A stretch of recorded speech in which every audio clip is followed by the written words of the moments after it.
नमस्कार साथियों, आज हम नैतिकता के बारे में बात करेंगे और समझेंगे कि नैतिकता का शासन में ईमानदारी या नैतिकता का आधार क्या है। शासन में नैतिकता का आधार क्या है, उसके पश्चिम का मॉडल समझेंगे, उसके अलावा भारत का मॉडल समझेंगे कि नैतिकता किस प्रकार आई है और इसका आधार, दार्शनिक आधार क्या हो सकते हैं, उसके बारे में समझने की कोशिश करेंगे। तो अगर नैतिकता में आधार की बात करें तो पश्चिम में सबसे पहले आदर्शवाद, जिसमें प्लेटो हैं, अरस्तु हैं, हीगल हैं, टी.एच. ग्रीन हैं, ये आदि नैतिकता की बात करते हैं, ईमानदारी की बात करते हैं सिविल सेवा में, अर्थात सार्वजनिक जीवन में शासक के स्तर पर क्या होना चाहिए, कैसे, उसके बारे में बात करते हैं।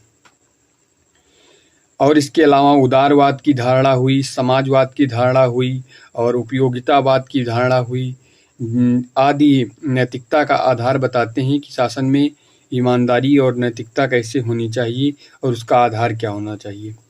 इसके अलावा अगर भारत की बात करें तो भारत में चाणक्य हैं, जो राजा को कई कर्तव्य बताते हैं कि प्रजा के सुख में राजा का सुख हो, ये आदि की बात करते हैं। इसके अलावा महात्मा गांधी जी ने भी प्रिय शासक और ईमानदार शासक की बात की है। अब हम बात करेंगे कि शासन में ईमानदारी क्यों होनी चाहिए। तो सबसे पहले बात करते हैं अरस्तु की। तो अरस्तु ने कहा है कि किसी भी शासक को दार्शनिक राजा होना चाहिए। कोई भी शासक हो वो दार्शनिक शासक हो। उनका मानना है कि दार्शनिक शासक शांति प्रिय होता है और वो ऐसा शासक नहीं होना चाहिए कि वो लोभी हो, और ऐसा भी शासक नहीं होना चाहिए जो बहुत क्रोधी हो। उनका मानना है कि बहुत अगर लोभी शासक है तो वह व्यापार के भांति अपने राज्य को बेच देगा, अपने निजी हित में कार्य करेगा, और बहुत क्रुद्ध शासक है तो वह अपने राज्य को युद्ध में झोंक देगा। इसलिए उन्होंने दार्शनिक राजा का आधार बताया है और राज्य शासक को दार्शनिक होने की सलाह दी है।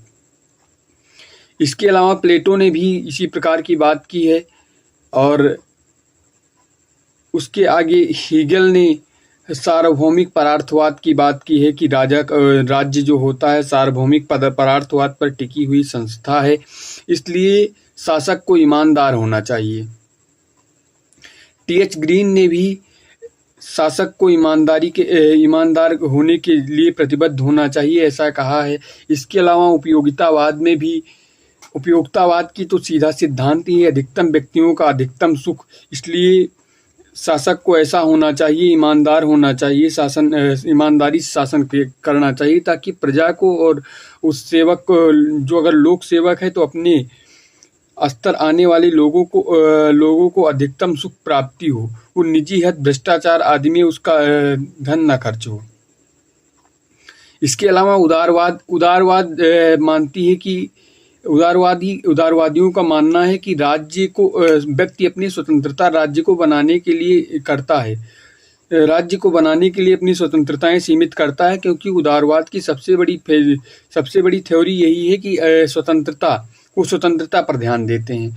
और उनका मानना है कि राज्य को अपनी स्वतंत्रताएं व्यक्ति देता है, इसलिए राज्य को ईमानदार होना चाहिए और उन्हें हस्तक्षेप की नीति अपनाकर अपनी ईमानदारी से कार्य करना चाहिए। इसके अलावा अगर बात करें तो समाजवादियों का मानना है कि वो समानता पर अधिकतम बल देते हैं, तो उसके लिए भी समानता पर अधिकतम बल देते हैं, जिसके लिए वितरण मूलक न्याय आदि की बात करते हैं। उसके लिए भी शासक को ईमानदारी की बात करते हैं कि ईमानदार शासक होना चाहिए। इसके अलावा अगर मार्क्सवाद की बात करें, मार्क्स राज्य का अस्तित्व ही नहीं मानता है और वो कहता है राज्य को होना ही नहीं चाहिए, क्योंकि राज्य शोषणकारी संस्था है। मनुष्य खुद ही बुद्धिमान है, वो अपने आचरण के अनुसार ही कार्य कर लेगा और वो राज्य की एग्जिस्टेंस ही नहीं स्वीकार करता है। इस प्रकार ये पश्चिम के दर्शन में शासन में ईमानदारी की बात कही गई है। इसके अलावा अगर हम भारत की बात करें तो भारत में चाणक्य प्रथम अर्थशास्त्री पूरी दुनिया के प्रथम अर्थशास्त्री चाणक्य ने कहा है कि प्रजा सुखे सुखम राज्ञा प्रजा दुखे दुखम राज्ञा जैसी एक श्लोक कहा है। उसमें उनके कहने का अर्थ ये है कि राजा को प्रजा के सुख में सुख समझना चाहिए और प्रजा के दुख को अपना दुख समझना चाहिए और प्रजा के हित में सारे कार्य को करना चाहिए। अर्थात वो भी जन केंद्रित प्रशासन की बात करते हैं। अर्थात कोई भी नियम कानून हो वो निजी हित में नहीं होना चाहिए, अपितु वह जनता के केंद्र में होना चाहिए। इसके अलावा गांधी जी ने भी ट्रस्टीशिप की बात की है और गांधी जी भी अराजकतावादी विचारक हैं और उनका क्योंकि वो राज्य को महत्व नहीं देते हैं, लेकिन वो कहते हैं कि जब तक राज्य है तब तक वह क्योंकि वो राज्य को महत्व नहीं देते हैं, व्यक्तिगत बातों को ज़्यादा ध्यान देते हैं। इसलिए उन्होंने भी कहा है कि जब तक यदि राज्य है तो उसे शासन प्रिय होना चाहिए और उन्होंने इसीलिए अस्तेय, अपरिग्रह, अहिंसा, ब्रह्मचर्य ऐसे गुणों को शासक के विषय में बताया है।